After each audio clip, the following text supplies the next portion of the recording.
Рахмат. Кийинки сөз Салахам Кисамовичке берилет.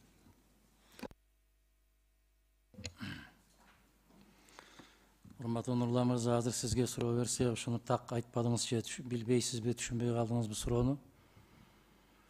Насос менен суу ичкен жерлердин салыгы кайрак катарында алынат, туурабы?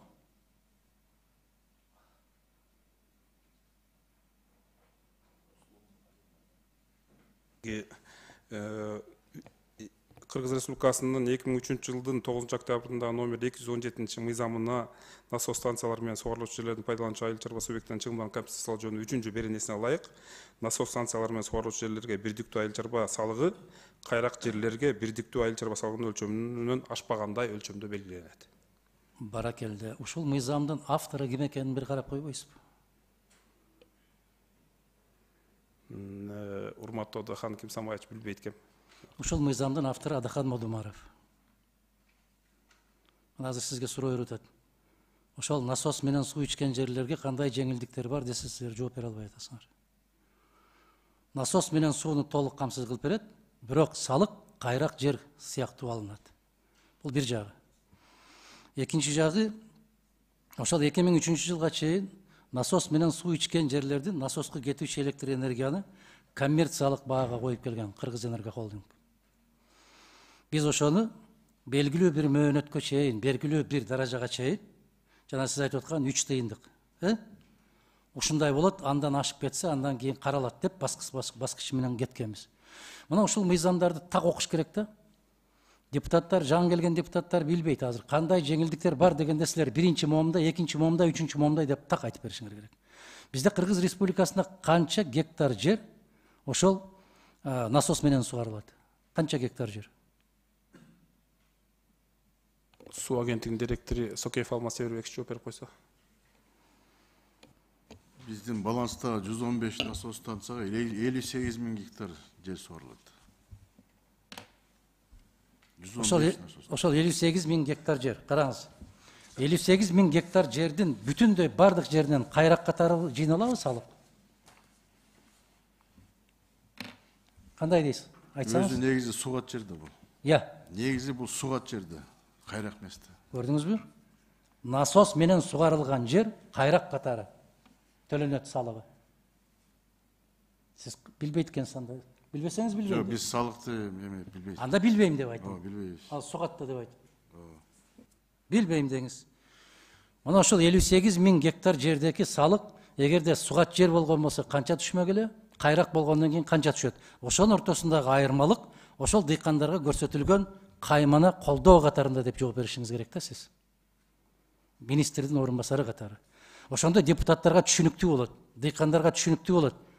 Мыйзам тарабынан момундай колдоолор көрсөтүлүп аткан экен деген түшүнүк пайда болот. Силер ушуну өзүңөр окуй атасыңар да, балдар. Урматтуу Адахан Кимсамович, өзүңүзгө маалым болгондо Кыргыз Республикасынын президенти Садыр Нуркожоевич Жапаров атайын жарлык чыгарып. Бул Нуркожоевга чейин эле 2003 жылдан бери эле келет атпы. Кечирип койсо, айтайын дегеним 3 жылга жер салыгынан жалпы бардык дыйкандар. Эми ошону менен силер туура эмес кылдыңар. Ушуну менен туура эмес кылдыңар, туугандар. Жакшы көрүнөбүз деп, жанагы популист деген сөздүн баркын билбей, кээде колдонуп коет. Мына ушуну популист деп коет. Эмнеге? Сокулукта 1 гектар сугат жер канча турат салыгы?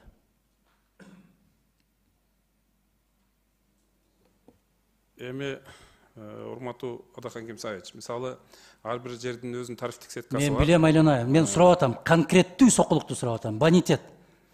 Эми бонитетине жараша бир канча?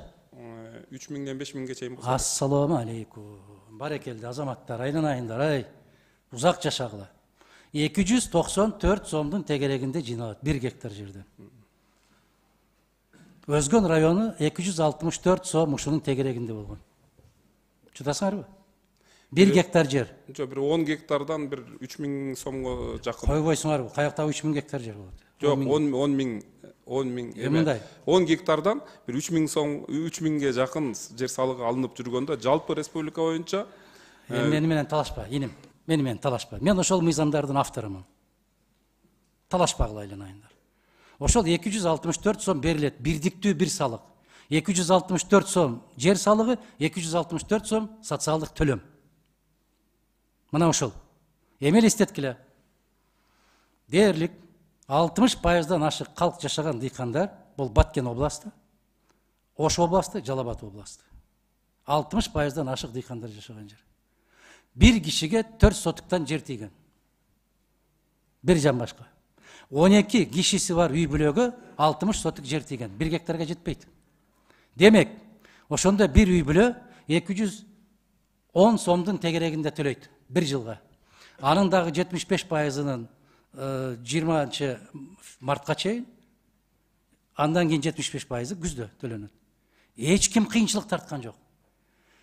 Мына силердин мактанып көкүрөк кагып аткан жер салыгынан бошотуп койдук дегениңер бүтүндөй жерди ээлеп алган көпөстөрдүн пайдасына иштедиңер силер. Ал жерден дыйкан бир тыйын пайда таппайт. Ага эч ким арызданган да жок. Ага кыйналган да жок. А социалдык төлөмдөрүн эмне кылдыңар? Бир Кудайдын өзү билет. Эгерде социалдык төлөмдөрдү дагы бошотуп койгон болсоңор, силер экөө байланган бири-бирине, анда 3 жылдык пенсиясынан кыскарттыңар силер.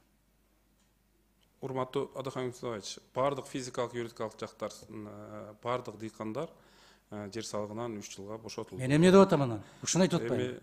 Бул деле дыйкандын ошол бюджети үчүн бул деле кечирип кой. Мен дагы бир жолу айтам. 80 адам bir тамчы, bir пайдасыны көрбөйт мындан. Себеп 50 сотуктан жери бар. Алар 1 жылга 100 сом төлөйт. А bir тоок сатсаң 300 сом болуп атат. Эмне деп баш айландырасыңар силер? Силер көпөстөрдүн пайдасына, силер мафияга иштедиңер. 1000 деген гектар жер алып алган, бүтүндөй жерди ээлеп алгандарды 3 жылга бошоттуңар. Ошолордун миллиондогон акчаны чөнтөгүнө салып койдуңар. Силер ошолорду колдодуңар. Бул 2-3% дыйканды колдогон жоксуңар силер. Дыйкандан жабыр тартпайт. Айтып атам, көп болсо, ашып барса bir тооктун баасы 1 жылдык. 1 гектар жердики. Урматтуу Адахан Мустафаевич, сиз тажрыйбалуу мыйзам чыгаруучу катары өзүңүз билесиз, мыйзам баарына бирдей таасир этет. Бардык дыйкандарга бул таасир этет. Мен эмне деп атам, айланайын. Сен мен айтканды эле кайра айтып атасың да, кайра кайталап атасың. Ошо баарына бирдей таасир кеткендиги үчүн 95% элге бул таасир кылбайт дагы.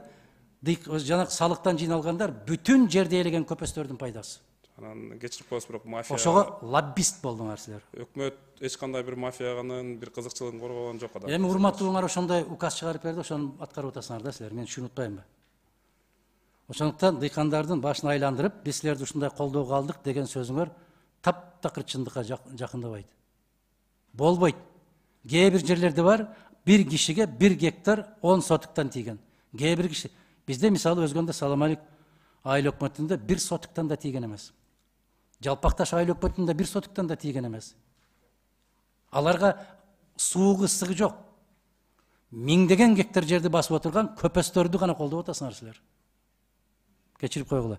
Ошондуктан муну талашабызбы, талашпайбызбы, баары бир азыр колдоого ээ болуп кетет. Убакытты созбойлу. Кийинки маанилүү маселелер көтөрөлү. Биринчи окуудан. Добушка коюп койсоңуз кете берет. Процедурный.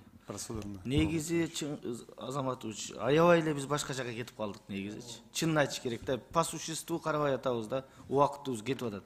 Ошон үчүн сиз ушундай момент болгондо эскертип турсаңыз жакшы болот эле. Тема боюнча сүйлөйлү депчи.